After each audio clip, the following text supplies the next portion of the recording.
What is going on, everybody? It's your boy C Boogie, and we back with another one, episode 6 of Boogie-Ball. If you are new, thoughts and reactions from your boy Boogie himself. I hope y'all are having an amazing Thursday. The NBA Finals are done. Go check out all the episodes on Boogie-Ball in the YouTube channel, C Boogie 13. Drop some subs, comments, likes, all that. Love the feedback from you guys. Also, follow me on Twitch, cboogie13, same thing as usual. And, yeah, man, I really wanted to talk about this, but first, I gotta say, shout out to my Loud Mom member. I gotta do it. I don't want to embarrass him like this, but shout out to my boy Tokyo. He got affiliated on Twitch, so I just want to put that out there because I know he's here watching, or eventually he will be. I know he's a busy man. He's an affiliate. He's an affiliate now. And I don't like using the word busy, but he's a working man now. He's an affiliated man now. So with that being said, I wanted to do this for a while now. For those of you that don't know me, I've been a Miami Heat fan since 2009. Okay, something that team gave me that I didn't even know about. LeBron, D. Wade, Bosh. I didn't even know about him until I learned and researched about him. But I was a Heat fan, and I watched them play against Dallas, and they lost. And I've been riding with them. But what you don't know about me is Steph Curry is my favorite point guard of all time, and I've been watching the Warriors since I want to say 2013 in the playoffs specifically. Reason being, I needed San Antonio to get bumped so that Miami could just kind of breeze through. But I started riding with him too, and I know it sounds crazy. He has two teams. I know. Y'all could bash me in the comments, whatever. You're mad because your teams can't succeed. But I wanted to do this what if. This is a what if edition of Boogie-Ball. If the Miami Heat versus the Golden State Warriors of the 2021-2022 NBA season found a way to go against each other. So I first want to start off with Golden State because I feel like that's the easiest route to go considering they were the champs last year. Golden State didn't make the finals. Let's scratch that. Golden State didn't make the playoffs for 2 straight years. They lost to Toronto in 2018, 2019. And they didn't go to the playoffs from that point until 2021. They missed out on 2 years of the playoffs. Now comes the 2021-22 season. Golden State seems to be back in form, and they have something to prove. They were out the playoffs. People thought the dynasty was over. Everyone was doubting Curry, Clay, Draymond, and company. And Curry said, specifically after the play-in game loss against Memphis, I was going to say Minnesota, Memphis, he said, I don't think y'all want to see us next year. That's all he said. I don't want to see y'all don't want to see us next year. Okay, fine. Let's go to the stats, shall we? Because I really hope you guys enjoy this because I have a lot to say and I have the numbers to prove it. In their comeback, this is the redemption arc of the Golden State Warriors. They were 3rd in 3-point percentage, or 3-pointers in general. They were 3rd in 3-pointers attempted, and they were 8th in 3-point percentage, which makes a lot of sense for the Golden State Warriors to be in the top 10 and all that. Defensive rebounds, they were 2nd, which is crazy considering they're, one of the, I guess you'd say the smaller teams. They played the small ball. 5th in assists, not a surprise. 4th in steals, they like to leak out. We know Golden State. They love to run quick, and they love to just get into the paint, kick it out, and someone's gonna be open. 29th in turnovers. Me as part Warrior, noticed that the Warriors get very lazy. So this year coming around, they were getting wins. They were just very, very lazy in a sense, which was interesting. And they ended up finishing 53-29, 3rd in the West, which is great. This was how the lineup was looking. We had Bielitsa, Chioza, Curry. Jeff, I don't think necessarily played all too much. Draymond, Iguodala, Kuminga, Lee, Looney, Moody, GP2, Jordan, Otto Porter, Clay, JTA, Witherspoon played for a little bit, and Wiggins. So that was the squad that they were rocking with. And you can tell that the three-pointer was, I mean, you live and die by the three, was people would say is the mantra of the Warriors, but they were also third in 2-point percentage because they were getting good looks, which, you wouldn't blame them. They're a smart team. They love to move the ball. They got Steve Kerr as a coach. This dude ran with Jordan, So you can tell assists with the 2-point percentage, the three-pointers, the three-point attempts, and they were 10th in field goal percentage, period, which, considering they were 29th in attempts, that basically says that the shots that they did take within the perimeter were good shots. So that's great. You got to give them credit for that. And there's not much else. Yeah, you could go through advanced stats, but let's just call it for what it is. The Warriors are a perimeter shooting team, but they love to get guys out of position, off their feet, hopefully getting up in the air so that they can move the ball and get the best shot possible. Fine. So let's now move on to the playoffs. Okay, so we're gonna go through their not the history, but just kind of talk about the how the playoffs fared out for them. So obviously they won the NBA title, but that's not what the video is about. This is about the what if they played the Miami Heat. They beat the Nuggets in 5. They beat the Grizzlies in 6, the Mavericks in 5, and then they beat Boston in Game 6. Won 9 games, which is interesting. And here are the playoff stats for them. Curry averaged 27. Looney had about 8 boards. Draymond 6 assists, which is expected. Curry had almost 2 steals, which is kind of crazy. Wiggins will block. And this is how the playoffs fared out for them in their way to a chip. Not too bad. 3-point percentage, not too bad. 48% from the field, roughly 38% from the three. And surprisingly enough, for as good as a shooting team, they only shot 76%, almost 77% from the free throw line. Oh my, look at these 27 assists a game. Oh my God. I told you they like moving the ball. 43 for a team that doesn't. Just seeing, and again, guys, I watched all 82 games for both the Warriors and the Heat last season. I watched them all, and that's not including playoffs. I saw all the playoff games. These dudes got after it. Total rebounds 43, almost 44 rebounds. Defensive 34 and almost 10 offensive. That's insane. But then you look at it. Team points about 112, opposing 107. Okay, cool. Almost 8 steals a game. That is insane. The turnovers were the problem why they'd lose a couple of games here and there. So you can see that they fared out damn near dominant run. And they didn't even shoot the ball on a 40% clip like everyone expects the Warriors to. And this was only a regular season. They shot 47 and 36. They shooting 48 and 38. So they got better. Rebounding kind of lacked a little. Assists were around the same. Steals, blocks were around the same. Turnovers roughly about the same. I believe these are personal fouls, which would be kind of crazy. 21 personal fouls a game? There's no way. There's no shot. Dudes would be fouled out. I'm hoping that that's not what PF stands for in this case, because that would be insane. I doubt it, though. Let me see something. Let's go look.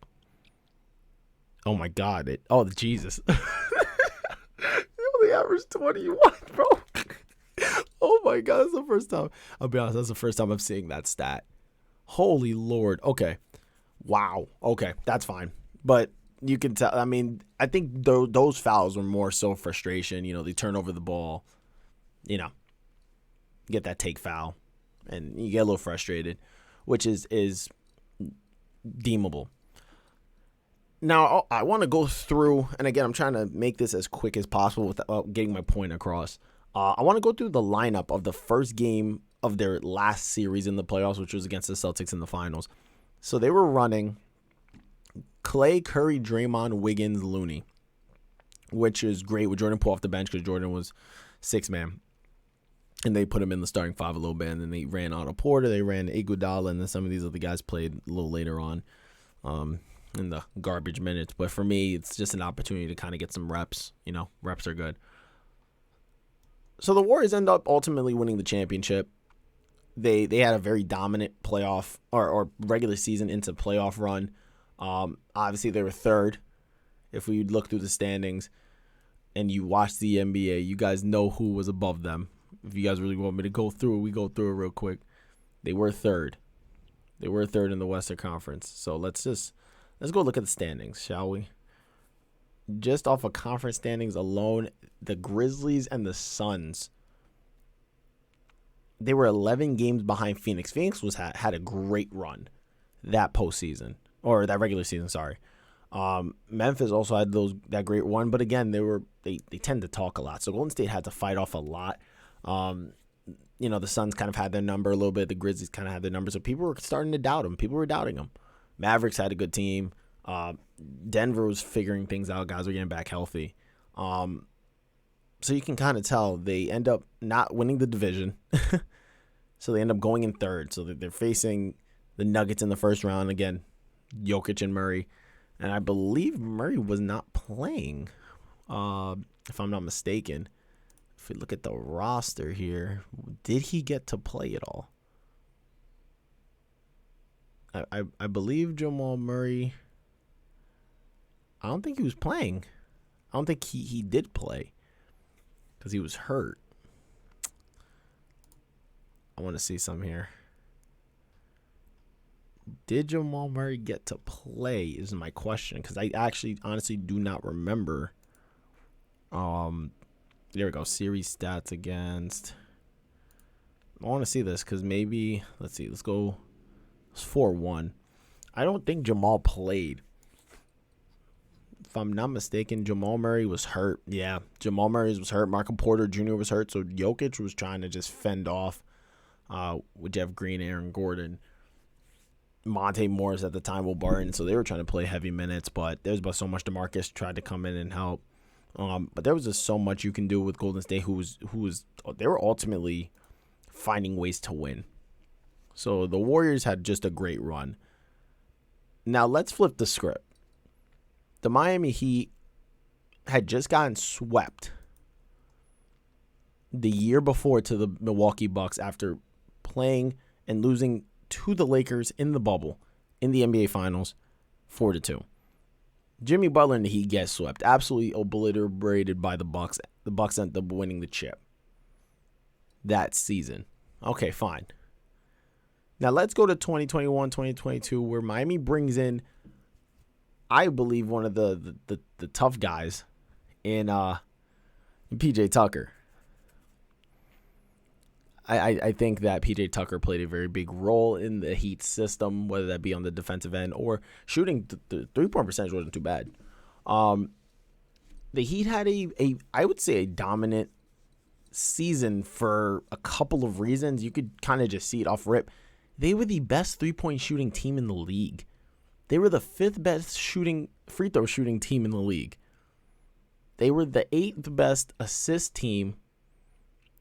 And they were the 6th best in terms of 3-pointers, period. So they were, Miami was lighting up. Like, you would think Golden State was the one that was first in the league in shooting. Oh, and you can tell all these other numbers, it wouldn't look like it. It wouldn't look like Miami was the first seed in the Eastern Conference. Let's say that again. They finished first, 53-29. The Golden State Warriors, I believe, were the same record or similar. The Warriors and the Heat were following a very similar record for a very big portion of the year, which for me, they're 53. They were both 53-29. Both teams ended with the same record. They both were basically as dominant as one another in each of their respective conferences for a very big portion. Yes, teams got the upper hand, but they were showing dominance offensively and defensively for most of the year, which is even crazy to believe. So Miami ends up being first seed, okay, with a roster with Bam, Jimmy, Dwayne Dedman, UD, Tyler, Hayward, Kyle, Caleb, Markeith, Victor Oladipo, Duncan, Max Strus, PJ, Gabe. This is the whole team. Even Akpala played a little bit. Smart played a little bit. Your 7 played a little when we needed him the most. Kyle Guy was nice earlier on in the season for us, believe it or not. He made some very big shots when we needed him to. Marcus Garrett was playing well defensively. So you can kind of see, and I guess that's probably why people would even think about it. If you look at the opponent rank, they were first. Then pretty much defensively, they were giving up field goal attempts and 2-point attempts, which actually makes a lot of sense why they were. They were 17th in percentage, but they were giving up the most attempts. And they were, 28th in turnovers. So it's not terrible, considering that the Warriors were what? If we go back to the numbers, Golden State was, they were 29th. And the Heat were 28th. So these two teams were shooting the ball at an extreme clip, and yet they were turning over the ball pretty much the most. So that's extremely, like, they were a very similar story to each other, which is crazy. So Miami goes into the playoffs. They again have a very interesting stretch. 6-game win streak, 4-game losing streak. 14 players used at least in one game. And they beat the Hawks 4-1. The Sixers go down 4-2. And then we lose to Boston in Game 7 off of that 3-pointer that people have been arguing about since last season. Oh, if it was a good shot by Jimmy, should he have taken it to the rim? So it was very, very interesting to see. Jimmy was averaging the most points. Bam, most rebounds. Kyle, most assists, most steals for Jimmy. And then Bam, arguably should have been Defensive Player of the Year. I'll argue that. If you guys think Bam should have won, drop some comments in the section below, please. I can't keep fighting this. Bam is one of the best defenders in the league, and he can guard 1 through 5. I don't care. Same thing with Draymond, but Bam definitely did it. He was all defensive second team. It's not too bad.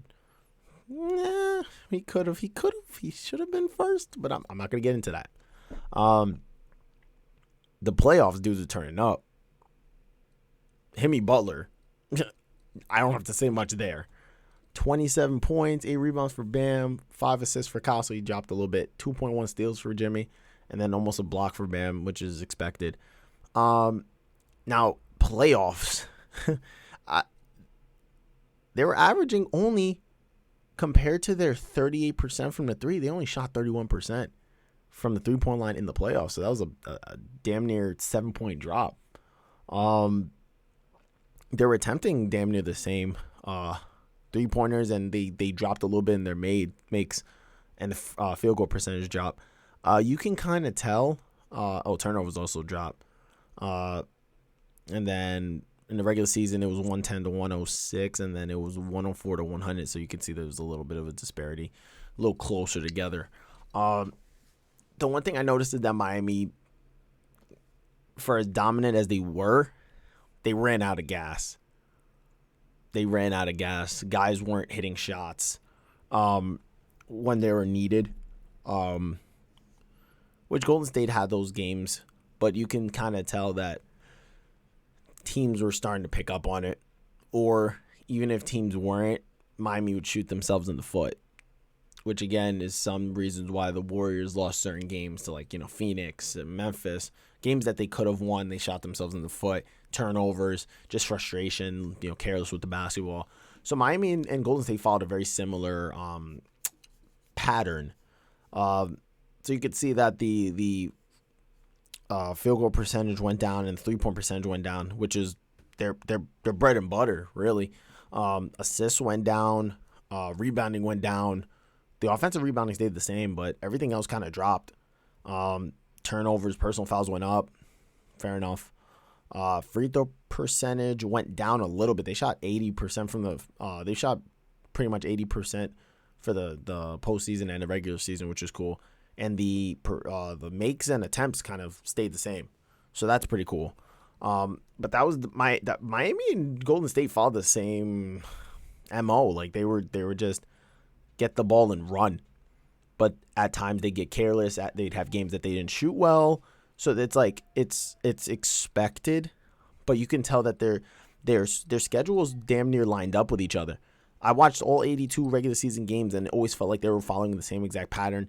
They were always playing both very well at the same time, and then they would have those little stretches where they both didn't play as great. And it was always like they were, first defense, first offense, first offense, first defense. And they were going back and forth like that. Like they were showing dominance on both ends of the basketball. This is the Heat's lineup. I went with, compared to Golden State's first NBA Finals game, I went to Miami's last playoff game against Boston in Miami, where they ran, it was Jimmy, Bam, Kyle, Strus, PJ Tucker. So that was their starting five compared to Golden State's starting five in the finals for game one.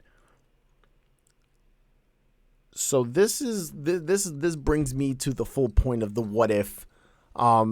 These two teams should have fought. They should have fought against each other in the NBA Finals. As a fan of both, I would have loved to see them go against each other, considering they had such a very similar season. However, this is why I think that this was the perfect NBA Finals matchup for last season.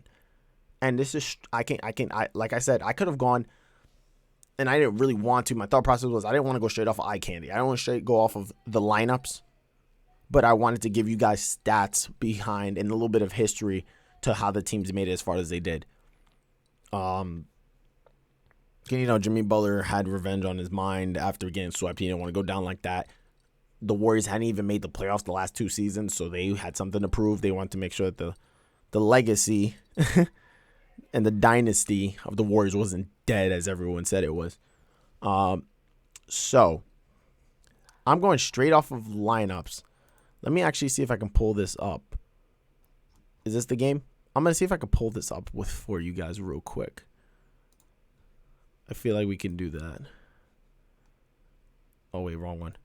Let me take this back. Where is it? Here it is. I'm going to put this right here for y'all so we can go through this, because I think that it's important that we just, now this is where we talk about the eye candy. This is where we talk about the lineups and the matchups and how perfect I think that these teams would have gone against each other. So we're going to start off at the point guard position. Kyle Lowry versus Stephen Curry. These dudes have gone at it in the NBA Finals before. Toronto, Golden State, 2019. They have been there. Kyle knows how to guard Curry. Curry knows how to guard Lowry. Lowry's going to get after him. Curry's going to get after him. And Curry's the defense at this time is just the intensity. It's increasing. He's become a much better defender than many people give him credit for. So that the experience against those two clashing has been there. Now you have Strus versus Klay. Klay's coming off of an injury.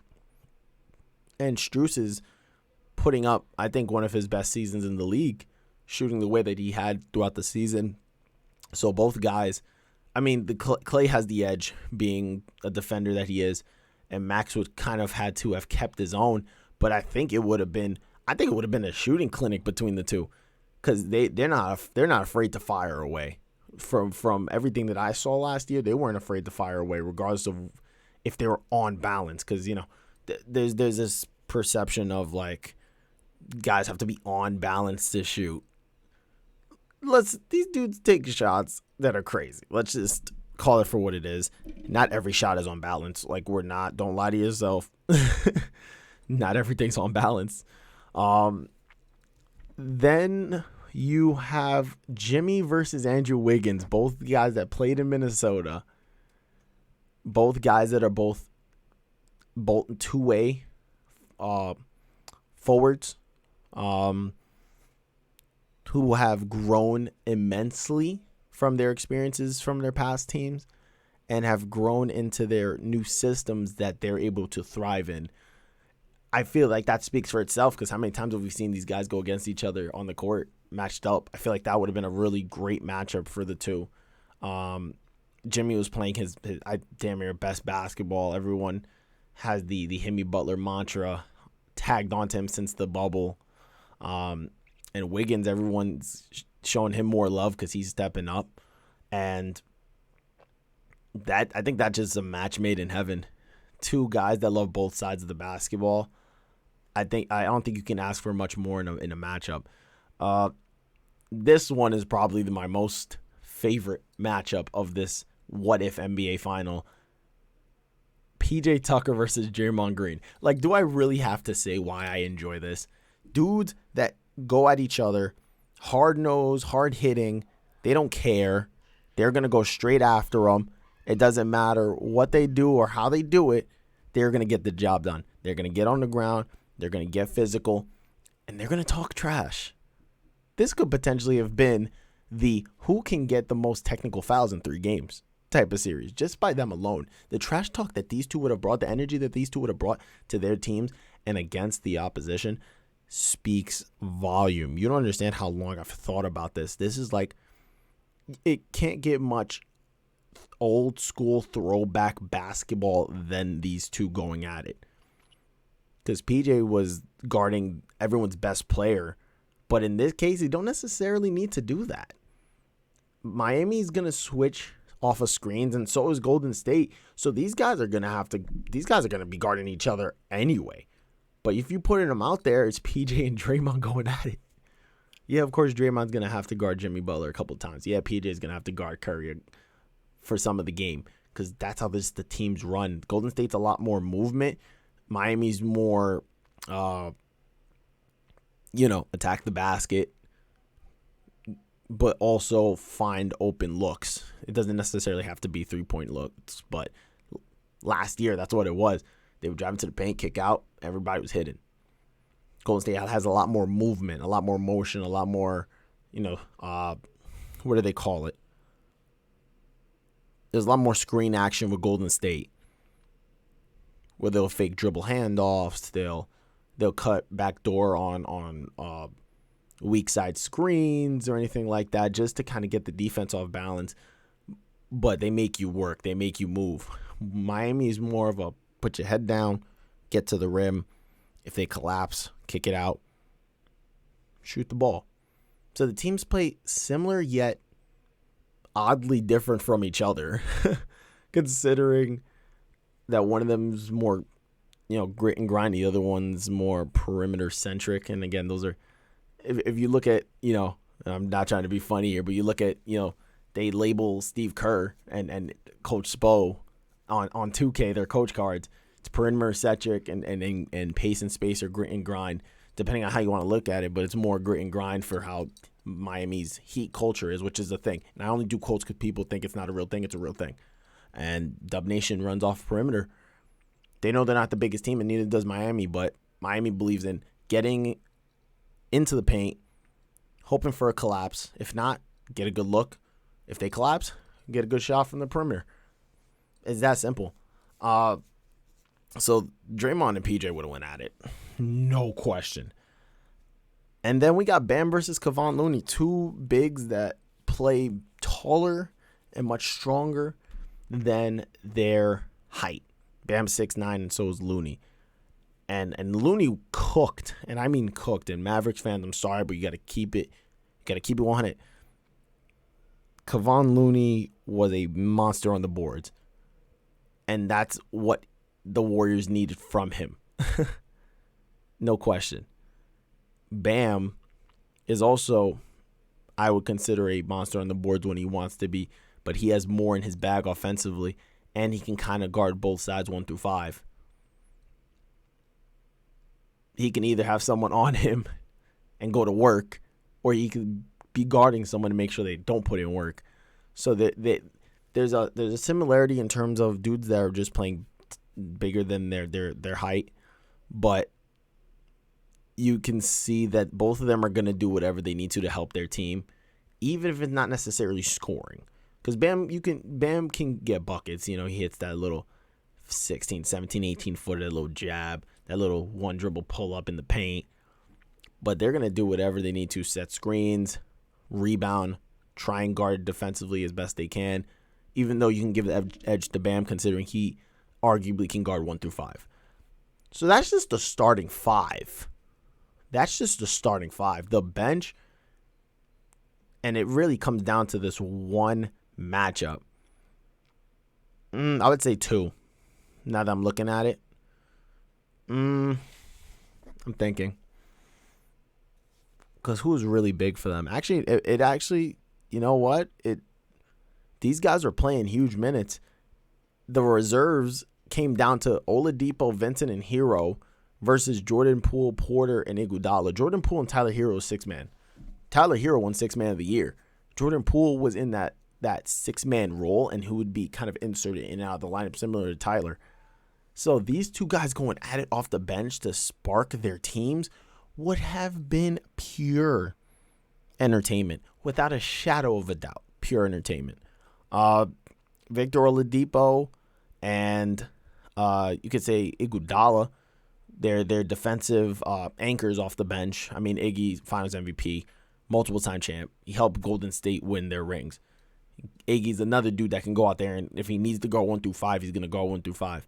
Victor Oladipo, you can argue guards like 1 through 4, but he brings a certain energy. He was coming off of an injury. He had a lot to prove, a lot in his bag. When Victor's locked in, and everyone knows from his Oklahoma City days to his Magic days, when he's locked in, he gets it done. Both sides. It's not just one. And Otto Porter was awesome for the Warriors, especially when they played small, where he could play the 4 or 5, and he just spreads the floor. He shot the ball extremely well. Look, in this first game against, I believe this is his first game against Boston, dude shot 4 for 5 from the 3.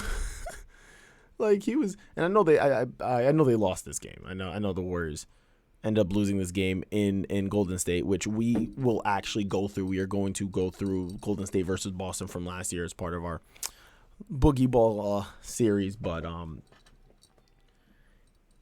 the motor that Otto Porter brought to Golden State and the motor that Gabe Vincent brought to Miami, because Gabe is another good defender. He, from last year to now, he's improved, but he was a very good defender. Obviously, the mismatch. There is a mismatch there. He can arguably guard 1 through 3 if they needed him to.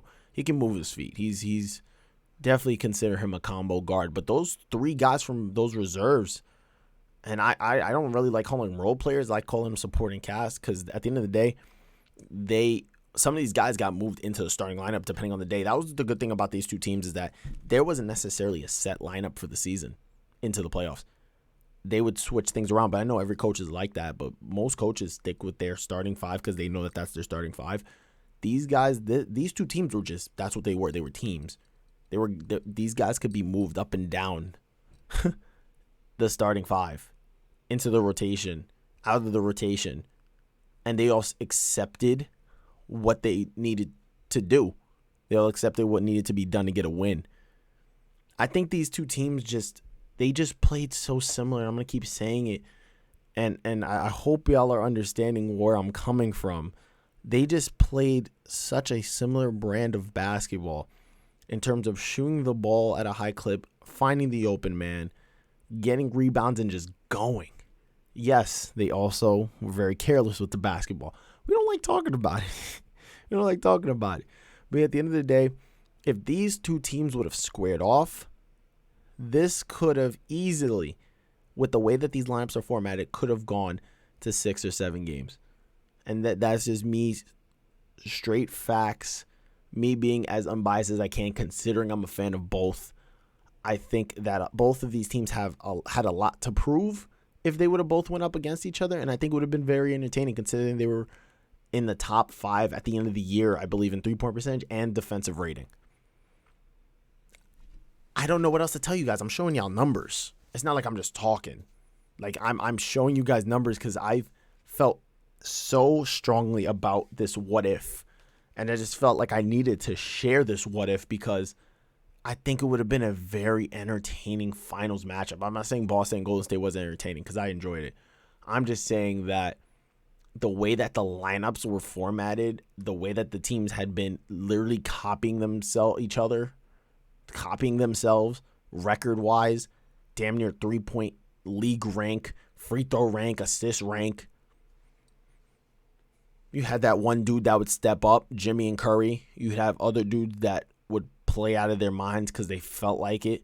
Andrew Wiggins and Clay, or Bam. Even Dace Tyler, because he would, depending on the game he'd start, he'd go off. Jordan Poole would go off. Otto Porter played a huge role, so did Oladipo. PJ Tucker, Don't need to say much there because we know what he does. Iguodala, don't need to say much there. Kyle Lowry was there to facilitate and be the quarterback of the team.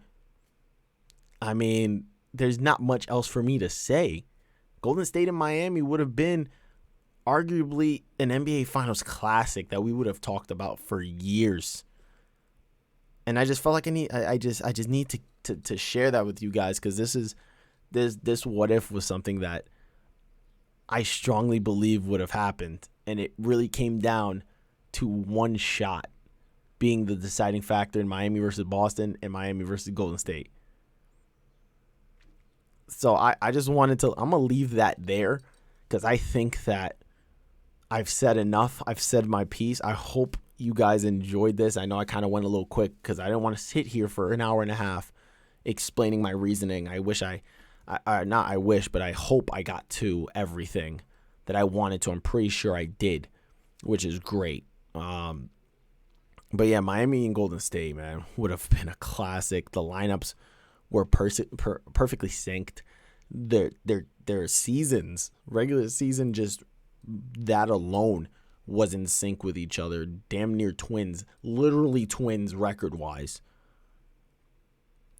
It wouldn't have gotten much better than that, but at the end of the day, you could tell that Miami kind of lost and got gassed a little more than Golden State, who has been there a lot longer with their group than Miami had with theirs. And ultimately that really cost this, I believe, amazing matchup in the finals. So with that being said, man, I hope y'all enjoyed this, man. This was fun. Starting in a few days, we will be going over Golden State versus Boston in the finals last year, because I said I wanted to talk about my Warriors a little more.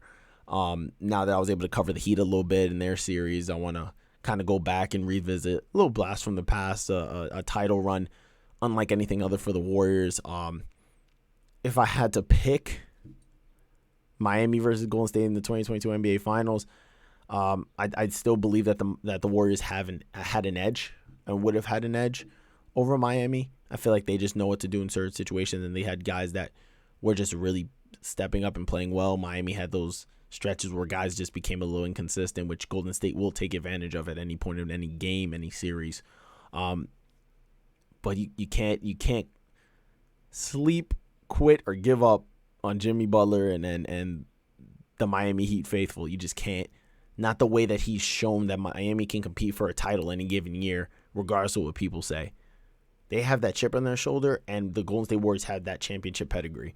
And that's what ultimately would have come down to. It would have come down to, we've been here before. We don't care if people thought we'd be here. We're going to try and get this done.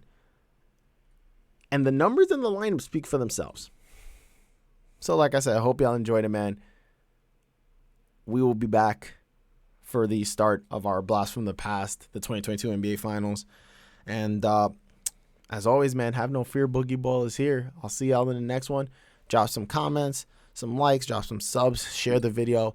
Let me know what y'all think. Let me know if you guys agree or not. And I had a lot of fun doing this. So if y'all want me to do any more what ifs, I'll do them. You just got to let me know. I'll see y'all in the next one.